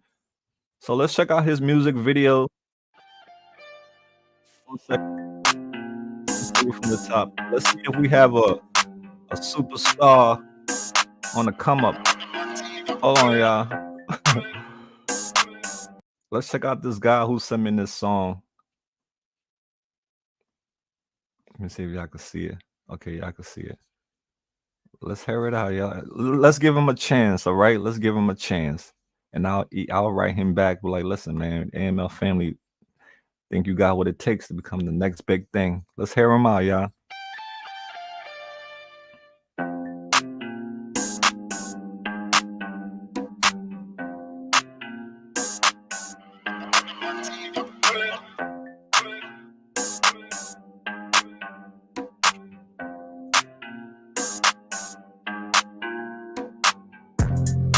I can make your heart beat when the bass go boom, boom, boom. and I'm moving too quick now. Everybody like vroom, vroom, vroom, cause they know that I'm the shit now. When they close up like zoom, zoom, zoom, better stand up or sit down. Is it really about the boom, boom, boom? I can make your heart beat when the bass go boom, boom, boom, and I'm moving too quick now. Everybody like vroom, vroom, vroom, cause they know that I'm the shit now. When they close up like zoom, zoom, zoom, better stand up or sit down. When I'm fucking the system, making love to the rhythm, till it come in an instant, can nothing resist it, put the trust on my instinct, all the blood that I'm rinsing. Fill it out, isn't something I'm thinking. Remove from my ego when the sword swing and the ink drip. Let the forces take over, my body is the fortress. With a spoonful, knife, stick the fork in. My road is the pigs get it porking and the host get it torching. And it's God that is talking, won't get lost in my calling. Crossing you're falling and you'll rise in the morning like a phoenix was born. And waking up to be born into my dream. My ha ha ha ha, shooting beams a lot like ya. Proving in the science with the movement. Spiritual warfare, then this is revolution. What? I can make your heart beat when the bass go boom, boom, boom, and I'm moving too quick now. Everybody like vroom, vroom, vroom, cause they know that I'm the shit now. When they close up like zoom, zoom, zoom, better stand up or sit down. Is it really about the boom, boom, boom? I can make your heart beat when the bass go boom, boom, boom, and I'm moving too quick now. Everybody like vroom, vroom, vroom, cause they know that I'm the shit now. When they close up like zoom, zoom, zoom, better stand up or sit down. Is it really about the boom, boom, boom? What motherfucker? You know how we do it. Old to Soul Gang 23.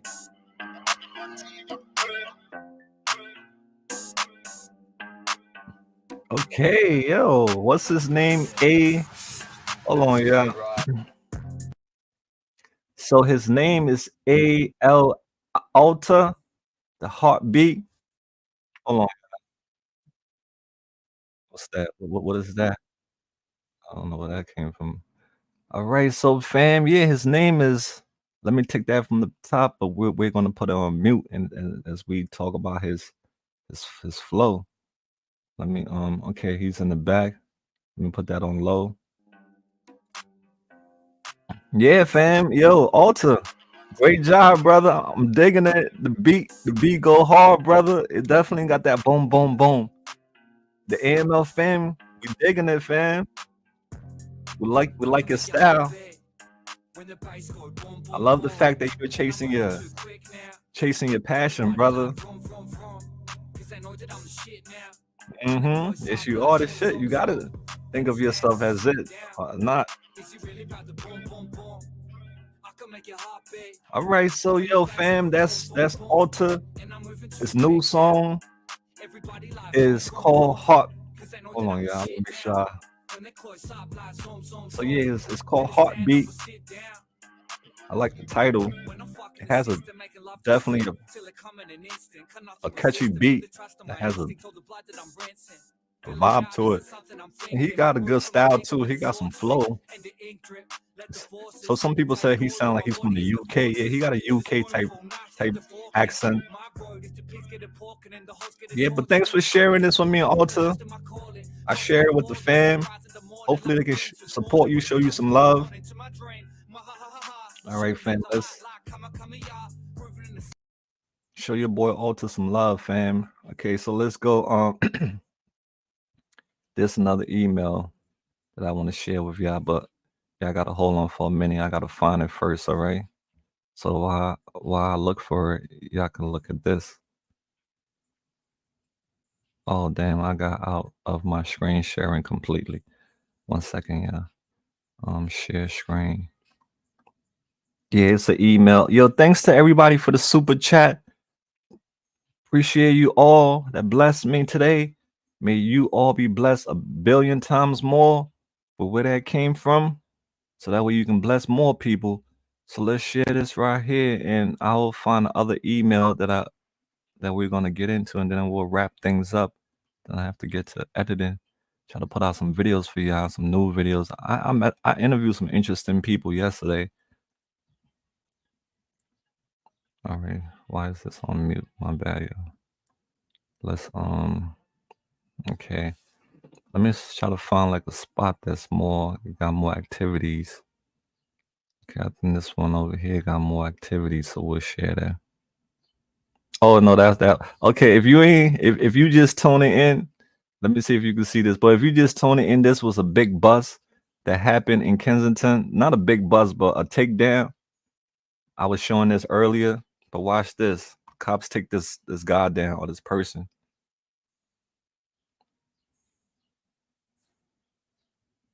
Damn. Take that back from the top just in case you missed it. Kensington Live captured all this.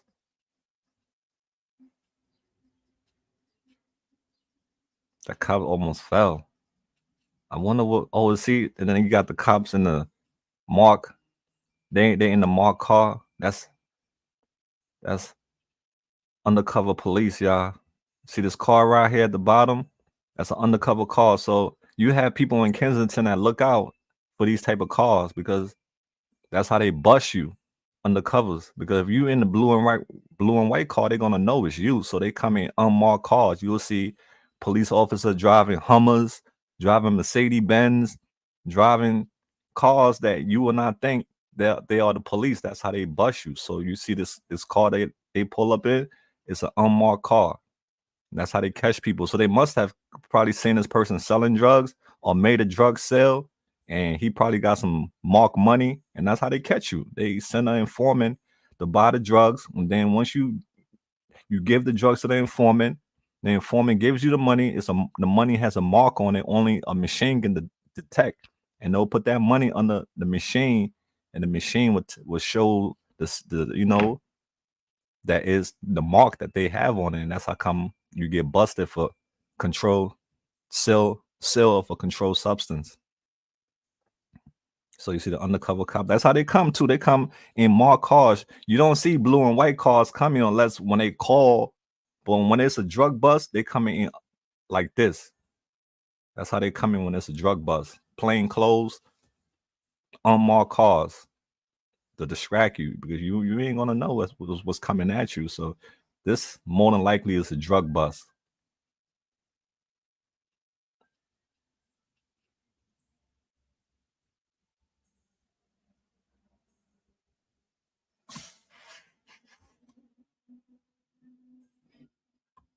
Everybody else just walking by, like, yeah, I'm glad it's not me. That's the look that they have, just walking on by, like, yeah, I'm just glad that's not me. Okay, fam. So yeah, let me get back to this last email so we can wrap things up. No, it was earlier arrested for those hot pink. Yo, you funny.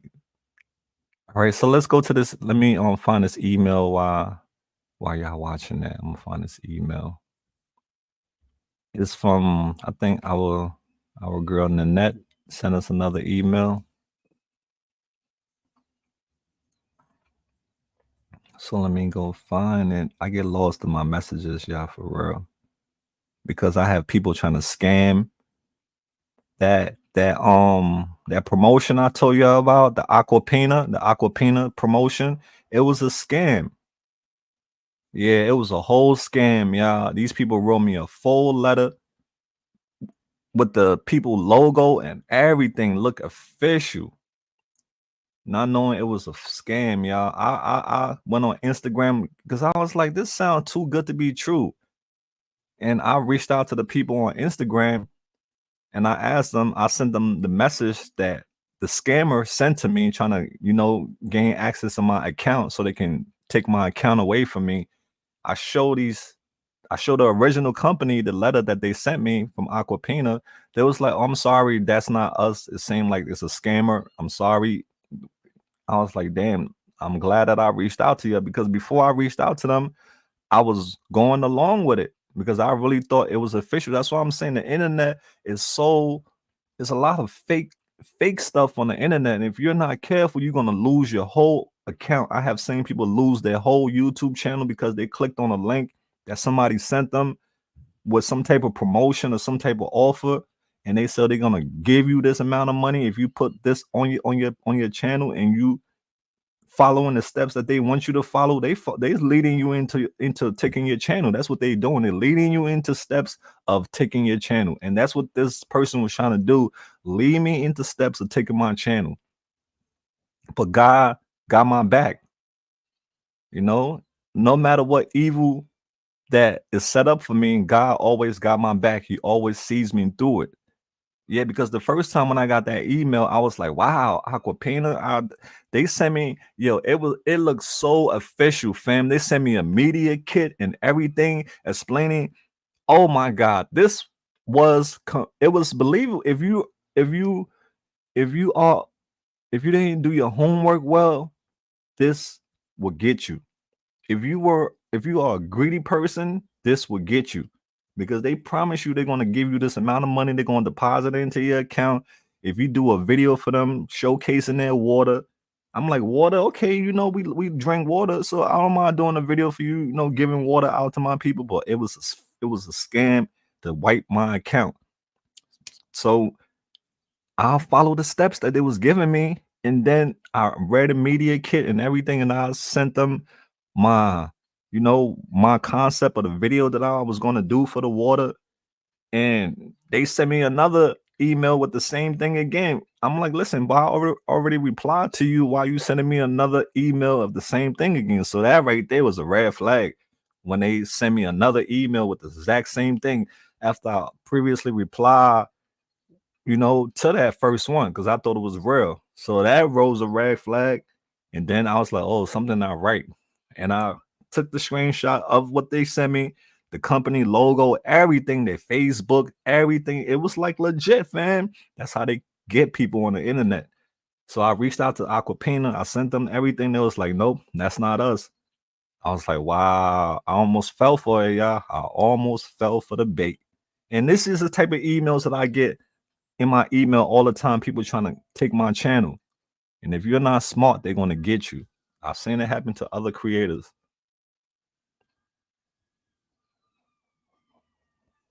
So apparently I got some stuff. Okay, so this is from pictures that I'm sharing right now. Is from Nanette. Let me see. She said that. Let's see what she said. She said, sent from iPhone. Thanks for sharing my tie-dye. She was the lady who did the tie-dye. Very talented lady. I can't wait for us to teach, for her to show us her tie-dye process. A lot of people are interested in learning the net. That's your niche. Let's get it. You can have all of us watching you doing this. And summertime is the perfect time too. So sent from iPhone. Thanks for sharing my tie-dye. I appreciate everything you do. I'm sending you pictures of some of the critters that visit my yard. I have a cute possum video. I have to figure out how to send that later. I really love animals and nature. I hope this makes you smile. Oh, Nanette, it's definitely making me smile already, because I love animals and nature. That's my peaceful place, animal and nature. When I want to get away from human, I go into nature and I hang out with I listen to the trees, the wind, the water, away from humans. That's my peaceful place where I can just vibe along. Look at that guy. Wow. And these are the animals that come and visit her yard. Oh my God. I wish I was living in your yard. I will have a whole channel for these guys. They will have their own channel. Wow, look how cute that guy is. Yo, look. He's stocked up, yeah. When you say that boy got his mouth full, you got your mouth full, buddy. Look at you. You got caught red-handed. Look, he got caught red-handed, yeah. That's a chipmunk. I thought that was yeah. I'm a city boy. New York, Harlem. To me, that's a squirrel. That's a chipmunk, yeah. I don't know. Are they the same chipmunks and squirrels? Right? They the same Alvin and the Chipmunk? Because I used to watch Alvin as a kid. That was my show, Alvin and the Chipmunk. After school, put on that Alvin. Heathcliff. I like Heathcliff. Heathcliff is also one of my cartoons I used to watch after school. Garfield, Heathcliff, Chip and Dale. What else? They had some good ones. So it's a chipmunk. Okay, chipmunk. Got you. Got you. Okay, let's see the next picture she sent for us. Oh wow, and that is so cool. All these animals come and visit her yard. Like I said, I would have their own channel. Some of y'all lucky. Y'all live in these areas where y'all have access to the animals coming up to your house. I wish I live in an area like that someday. I mean, I lived there before, but I wish I would be there permanently instead of always having to move. Yeah, that other place I was at was nice, but the lease was up, so I had to move. But yeah, y'all lucky. Y'all live in these places where all these wonderful animals come and visit y'all. That will be my buddy. We'll have a animal family. I'm like, come here. This guy right here, a girl, she's a sweetheart. Look at that face. I would give her a big hug and kisses. Tell her say she's welcome to come here any day. Which one is this, y'all? Educate the boy Mau Mau. What animal is that? Squirrels are bigger. Okay, all right. Thanks, y'all. You know, Mal don't know these. I don't know the difference sometimes, y'all. Don't forget to like the live show. Oh, yes, please. Thank you. See, hit the live for your boy Mal Mal, your pal pal. You know, keeping the content coming for y'all. Yeah, what animal was that, y'all? I live in the Black Hills. Oh yeah, hiking. Man, that's why I said some of y'all are lucky. Y'all live in places where there are nature. You can go walk in the woods. There are trails. Some of y'all live in some cool places. Possum. Okay, all right. I figured that was a possum, but I wasn't quite sure because that nose, you can't forget that nose. Okay, that's a possum. Gotcha. Thanks, fam. Yeah, because sometimes man, I'll be lost in the sauce. You know, I'm a city boy, a country city boy. So sometimes I don't. I be lost, fam. That's why it's good to have people that don't laugh at people because they can't, you know, figure something out right then and there. Other people will laugh. They're like, "Oh, you stupid. You don't know that. That's a possum. How can you not know that?" Okay, good for you. You know it. You should have. Now I know it. All right, so let's see what else. Let's see all her little furry friends that come and visit her. Oh, look at that one. I know what that one is. That's the bandit. I know that's a raccoon, right? Because that face, that's the bandit right there. He got caught red-handed too. He like, damn. He was like, am I gonna be on YouTube? Yep, you're on YouTube. Yep, he got she take really great photos too. I can imagine if she had like a good like a DSLR camera, like a Canon or a Sony, her pictures would be like the clarity would even be even more stunning. But just I could tell she's just taking these with her cell phone and they look good. But if she had like a DSLR or professional camera, she could sell these pictures because they are really beautiful. That's why I say y'all lucky. Y'all live in places where these animals come to visit y'all. If that would be a dream for me. Wow, look, oh my god. You got Pepe Le Pew. She got Pepe Le Pew. Oh my god, you done took the cake with Pepe. What? Even Pepe come to visit you, Pepe Le Pew? Yo, I'm jealous. Yep, I'm jealous. Pepe Le Pew will be my buddy. I will make sure I have a perfume or cologne for Pepe. When Pepe come by, I'm gonna bring out the Febreze for Pepe. I'm like, Pepe, you know we cool and all that, but you kind of like you don't like taking showers, Pepe. So I got the Febreze for you, bruh. But you can come chill with me anytime, Pepe. But I gotta keep that Febreze on me. We can be buddy and all that, but you kind of like stink, Pepe. So let's see what else she got for us. Okay, I think that's the end of her critter show. She got some videos, but let's see. Let's see the videos. Yeah, Pepe is welcome by, but I know Pepe don't like taking showers. So I don't know how that's gonna work. Oh, okay. So I don't know if y'all can see this video. But yeah, y'all couldn't see the video. I don't know if y'all saw it, but yeah, it was a video. I'll figure something out. So next live, I'll have that video playing for y'all. But yeah, thank you so much for sharing that. I think it was something else I want to share with y'all before I roll out. It was another email that I just magically just saw just now. Where did it go? It's from Gabriel. Gabriel. I think Gabriel is the one who messaged me. Okay. Oh, okay. All right. Shout out to Gabrielle. Gabrielle messaged me. I'm gonna share this with y'all really quick. Gabrielle messaged me, and she is into like arts, and she wrote me a long email that I have to revise. I mean, I have to refresh myself so that way I can know what I'm saying to y'all. But she is into arts, and she wants a section on AML film where she can come and teach us about some important things that she wants us to know. Let me see. I'll have to read that email again, fam. Hold on. But yeah, this is some of the stuff that she's into, art. And you know, I love art.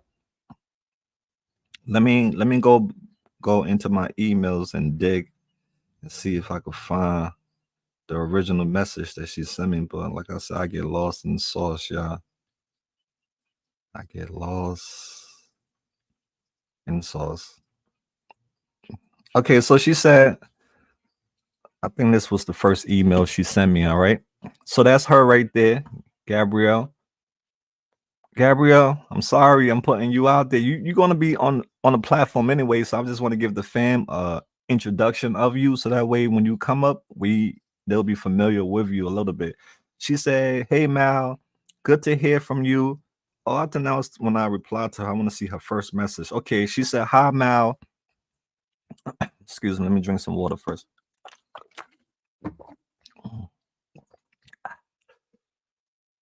Okay, here we go. Gabrielle. Hi Mal, my name is Gabrielle. I am a it's a word that is giving Mal a little bit of trouble to pronounce, so I'm gonna type it, okay? It just doesn't want to come out of my mouth this morning. But I know how to say it, but some days words just doesn't want to come out of my mouth, y'all. So I'm just gonna spell it so y'all can know what she is, all right? It's just not coming out of my mouth right now, y'all, and I don't want to sound really dumb saying it. I think I spelled it right. Philosophical. Is that how you pronounce that? Philosophical. She said she's a well. If I said it wrong, y'all can laugh at me. I'll take one for the team. She said, "Hi, my name is Gabrielle. I'm a philosophical practitioner. Yo, your boy Mal is having. I got my boxing gloves on with these big words. He said, "Hi, Mal. My name is Gabrielle. I'm a philosophical practitioner." Yeah, she's a philosophical practitioner, and I own an art gallery called Philosophy Arts. The reason I got into philosophy and art is because I study at the Barnes Foundation, now in Philly, then in Marion. 20 years ago, while a college student, she said 20 years ago, while a college student. So I was a student there for 3 years and taught there for 5 years. So she was a student and she's also taught there for 5 years. So she said I was a student for 3 years and taught there for 5 years. The founder, Albert Barnes, was born and raised in Kensington. Oh, wow. Okay, the founder, Albert Barnes, was born and raised in Kensington. And despite being raised in poverty there in the late 1800s, he became a multi-millionaire and dedicated his life to education, philosophy, and art, particularly to provide. Okay, so he got into the guy, became a multi-millionaire and dedicated his life to education and philosophy and arts, particularly to provide educational opportunities to African Americans. He died in 1951, but he is the most important person to have impacted the course of my life. And she got some big words. She coming at mouth with. She don't know the boy just is a high school dropout. This other word, I cannot pronounce this word. My life depend on this. I'm gonna post it for y'all to save me. All right, save me, please. Save the boy Mal, because she definitely a professional with these words that she's throwing at me. Hold on, yeah, I'm trying to put this word, trying to type this word for y'all. Yeah, hold on. P-O-T. Okay.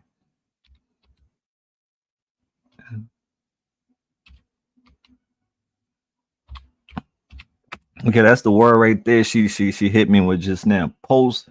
Yeah, I'm just gonna skip that. She said, "Okay, so he died in 1951, but he is the most important person to have impacted the course of my life." And that word right there taught me to be a curator.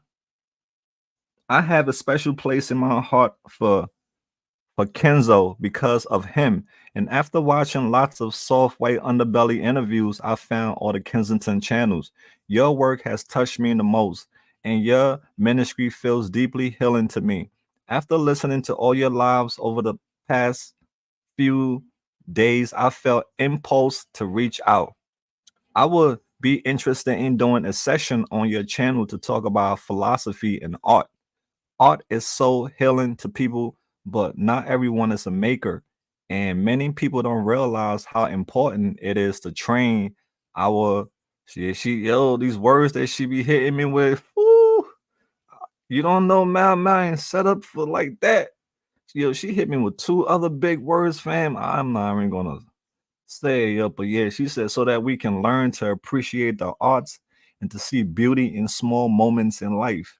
The more we inform our perceptions, the more ethical we also become towards ourselves and others, our environment around us. I think this is especially important for folks in recovery or attempting to begin recovery in an early stage of retaining their brains and pleasure seeking. Learning about perceptions also involves learning about experience and the types of experiences that can be had. Many people go through life in a state where they are, damn, she hit me with another one again that took me down, fam. I feel like I'm a fifth grader. And I think we see from the AML channel that many people are using drugs to stay in that state, but it can be overcome.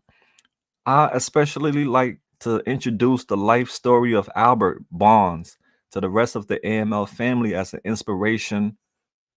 Hold on, yeah. Okay. She said, I would like to introduce the life story of Albert Bonds to the rest of the AML family as an inspiration of someone who came from Kensington and ended up making a very big impact on the world. If there was interest, I could give some lessons on art, appreciation, and how to read the language of colors and understand the skeletal composition of any work of art, which is only composed of unity and variety of light, lines, color, and space. Those four aspects of artwork are called the plastic elements. The word plastic is used because they are manageable and any artist can manipulate them based on their own interests and experiences. We almost done, y'all. Like I said, she hit me with a long one. She said, in the dedication address of the Barnes Foundation in 1925, the director of education, the philosopher John Dwayne, my other hero, said that one of the aims of the foundation was to better race relations in America due to the fact and the reality that I am a white woman who was often teaching black children at the foundation and showing them mostly paintings of white people. I don't shy away from talking about race in the arts and have companions in my gallery, many black artists. I also work with many queer artists and Latin artists whose parents are undocumented immigrants. Beyond beautiful and inspirational, I think art is political, and what is happening in Kensington is also political. I could teach about some of the great classical painters and also talk about young contemporary artists in Philly today. Also, if there was interest, since the Bonds Foundation provide free admission on the first Sunday of every month, that could also be a future in that could also be a future in person meetups for the AML to visit an art collection together, and I could provide a free tour. Wow, that's beautiful. She's willing to give us a free tour, y'all. Okay, we are coming to the end. Prior to you suggesting people reach out with their ideas like this, I was going to connect with you to pitch the idea that maybe we could collaborate this summer to produce some interviews of local young artists in their studios in and around Philly. So often the efforts of these artists' labor are consumed by the wealthy and go to live in storage units for years. It would be nice to introduce these works to a group of people who might not ordinarily see the work and have a chance to appreciate the message the artists are trying to communicate. I think there will also be a tie in with your channel in that so many artists struggle with their mental health or addiction, and it's not something that gets spoken about enough. And maybe some of the artists I know in Philly will be willing to open up to us about it. That sounds great. I love it. I'm always down to, to learn new things. So this is the ending part. Sending you lots of fortunate for the Yo, I sound dumb reading her letter. I'm sorry. She got an amazing letter. She's a smart lady, but reading her letter, sometimes I sound dumb. Sending you lots of fortitude for your efforts. You are appreciated for what you do, Mal. Fair wins, Gabrielle. Below are links to me speaking. So that picture you see right there is her speaking at a conference at the Stanford University to my websites. So that's how deep she is. She speaks at university. No wonder why her letter is a university letter. But she ain't no Mal is a you know what I mean, high school boy. But hey, I like learning. I like challenges. So this was a challenge for me, and it just helps me to become a better person on improving my vocabulary. So yeah, fam, that's our girl Gabrielle. She wants to join the AML family, and she want to bring arts to the family. So I hope we can all welcome her with open arms, and we all can learn something from her. And maybe one day we can go on that tour that she's talking about. A few of us, right? We go on that tour. She take us around. Yeah, but that's in the future, fam. Those are things that we are looking forward to. So, Gabrielle, thank you so much. Once again, you can see the arts speaks words, speaks a million words, a billion, because everybody have their own interpretation of art. So I think I have one more email, fam, but let's get out of here. Let me put y'all back in Kensington for a minute while I look for this last email. So shout out to Gabrielle, right, fam? Definitely appreciate everyone who's been reaching out. Who's been reaching out? Yeah, somebody else sent me some stuff. I'm trying to find it. But like I said, your boy Mal get lost in the sauce. And I'm lost in the sauce right now. Well, I don't give up so easy. This is no, that's okay. We saw that one already. Oh well, I don't see it. So I guess the next time I go live, I'll show it. But yeah, fam, I'm about to clock out and do some other stuff. Well, I really appreciate she said, let me see, let me read some comments before I shut it down. I read the sounds and the furry for the fun, laugh aloud, geek, but can't public speak without My mouth dry. Yeah, you gotta have your water. You gotta have your water nearby for public speaking. You know, you're human. Things are gonna happen that you can't control, and that's just it. I today on my YouTube channel have a doll I made of Rebecca from Soft. Oh, you make dolls, Cleveland. Oh yeah, Cleveland housewife. Me and Cleveland housewife is gonna be, having a slot on the AML Films channel also too. She said she made a doll of Rebecca from Soft White Underbelly. I don't know who Rebecca is, but I definitely have to check it out. But yo, Cleveland, I'll check out the video. All right, what's going on with brother? Yeah, man, people are suffering out there in Kensington, fam. All right, let's see. Keep up the great work, Cleveland housewife.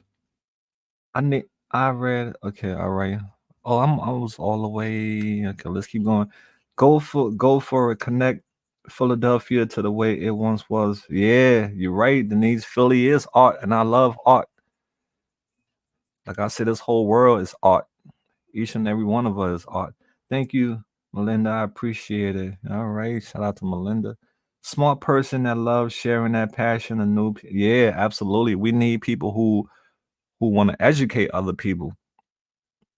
We need people to wake up our drive inside of us, our creativity drive. We need that to wake up, because we have the drive. We have, some of us got the equipment, we have the tools and everything we need to do it, but we just got everything in the corner. I can speak of myself too. I have paintings that I need to be painting, artwork that I need to do, but everything is in the corner because there's so many other stuff that you have to take care of too. And some days you just want to be lazy, and that's all right. Sharing is caring, absolutely. Okay, fam. Thanks, Mal. The doll is everything. Yeah, I love dolls. I'm a guy. I like dolls. Not that I play with dolls, but I think they're cool. I like how they all are unique in their own ways, and they have so many different dolls. I like the clothes that they wear. Yeah, dolls are cool. I'm a guy. It's okay for a guy to say dolls are cool. I don't play with them. Even if you a guy, you play with them, there's nothing wrong. That's just me, fam. All right. It is what it is. Whatever makes you happy, be happy. It's Lego. I'm on a. Hold on. Is that who I think it is? Is that my boy Lego? Bro, I've been asking about you, man. You just abandoned us, Lego. Yeah, you abandoned us, man. You got us all close to you, then you just dipped out on us, man. But I'm glad that you're alive, brother. I think about you all the time. I'm always asking what happened to Legos, man. What happened to our boy? You gotta let me know how we can link up, man, brother. I miss you, man. You know, we've been through a lot in Kensington. We've been through a lot. I consider you a brother, man. I brought you into my crib. We hung out together. We've been through some bad times together, but we made it out. But yeah, hit me in with your number, man. I always think about you, Neil. And it's okay, you left, but I'm glad you're back. That's all. I'm glad to know you're alive. I'm still around. Yeah, bro. You gotta send me an email, man. I miss you, brother. No homo.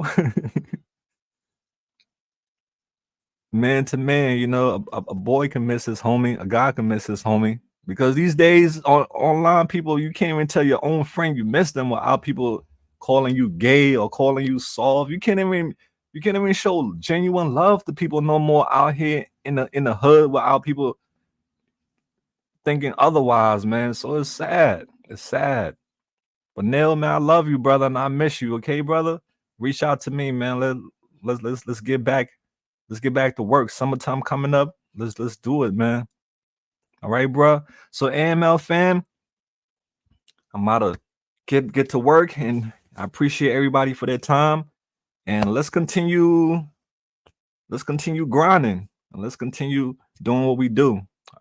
Until next time, fam. Yeah, no Diddy, right? That's the new word, no Diddy. That's right, no Diddy. Yeah, but Neil, hit me up, man, brother, right? Whenever, no rush, take your time. Whenever you feel comfortable, hit me up and we'll chop it up. So beautiful folks, Until next time, don't be bitter, be better. And we out there. Peace out.